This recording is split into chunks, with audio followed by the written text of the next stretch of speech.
We all have that voice in our heads, the one that whispers doubts when we dare to dream, the one that magnifies our imperfections and minimizes our victories. That, my friends, is the negative inner critic.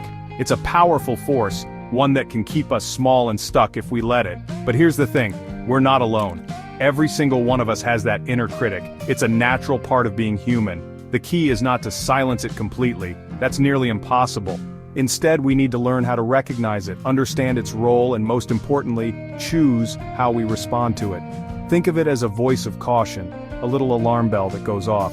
It's trying to protect us, keep us safe from potential hurt or disappointment.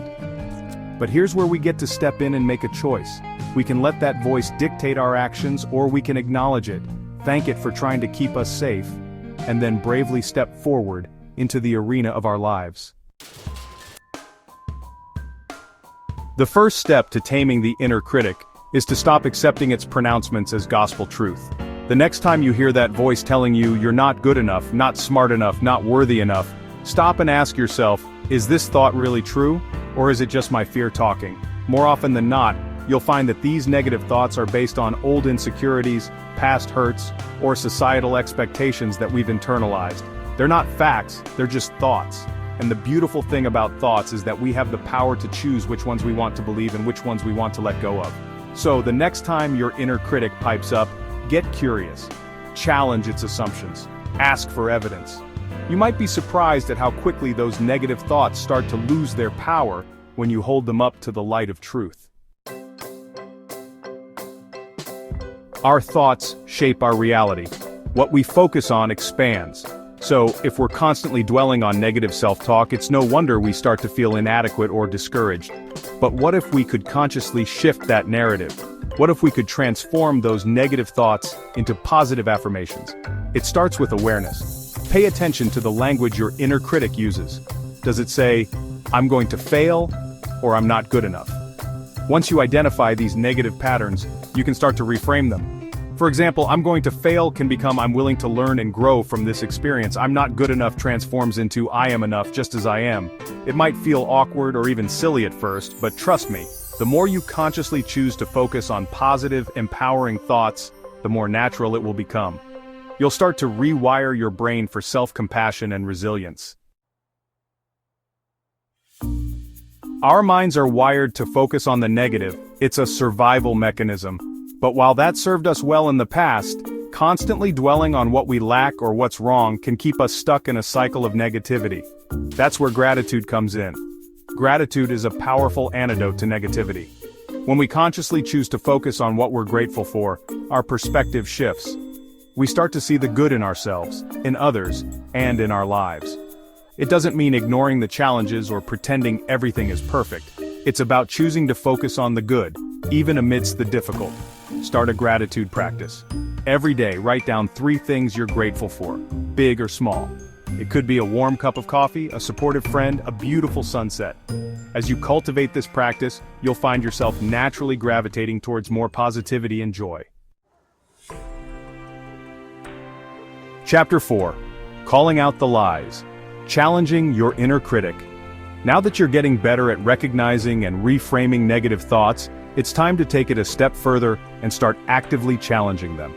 Remember, those negative thoughts aren't facts, they're just your inner critic's way of trying to protect you, often from imagined threats. So, put those thoughts on trial. Ask yourself, is this thought really true? What evidence do I have to support this thought? Is this thought helping me or hurting me? More often than not, you'll find that those negative thoughts crumble under scrutiny. And here's a powerful reframing technique. Replace the word should with could. Instead of I should be more successful by now, try I could explore different paths to success. It's a subtle shift, but it opens up possibilities instead of closing them down. Chapter 5. Shining a light on your strengths.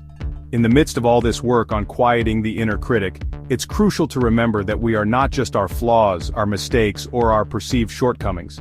We are also, and perhaps even more importantly, our strengths, our passions, our accomplishments.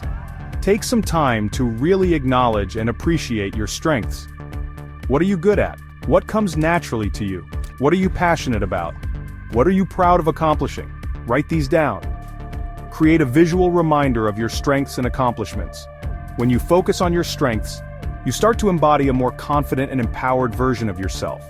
You walk a little taller, you speak up a little louder, you take more risks, you dream bigger dreams. And when those negative thoughts inevitably creep back in, because they will, you'll have a powerful arsenal of self-belief to combat them. Chapter 6. The Power of Self-Compassion. Treating yourself like a friend. We often reserve our harshest criticism for ourselves. We wouldn't dream of talking to a friend the way we sometimes talk to ourselves in our heads. So why do we do it? It's time to break free from this cycle of self-criticism and embrace the transformative power of self-compassion. Imagine for a moment that your best friend came to you feeling down on themselves. What would you say? You'd offer words of kindness, encouragement, and support. You'd remind them of their strengths and their worthiness.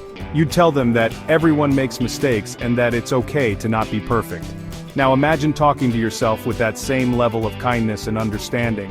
It might feel uncomfortable at first, but the more you practice self-compassion, the more natural it will become. You'll start to create a safe and nurturing inner space where you can heal, grow, and thrive. Outro the journey to self-acceptance.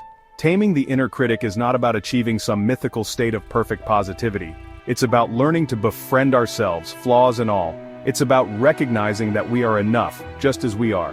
This is a lifelong journey, not a destination. There will be days when the negative self-talk feels deafening, days when you want to give in and believe the lies.